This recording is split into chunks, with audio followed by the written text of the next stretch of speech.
Kangaroo Tail Soup. A main dish from Australia. Serves 4. You will need 13 ingredients.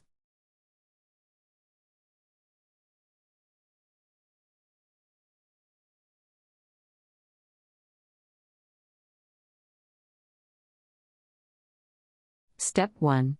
Heat the oven to 400 degrees Fahrenheit. Run the kangaroo tail through a little olive oil and put it in the oven until the tail browns all over.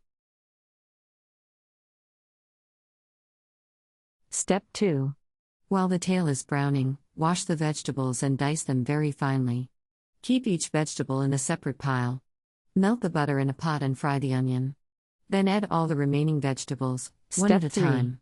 Place the kangaroo tail on top of the vegetables. Add the bay leaves and pepper and cover with water to at least 4 inches above the top of the tail.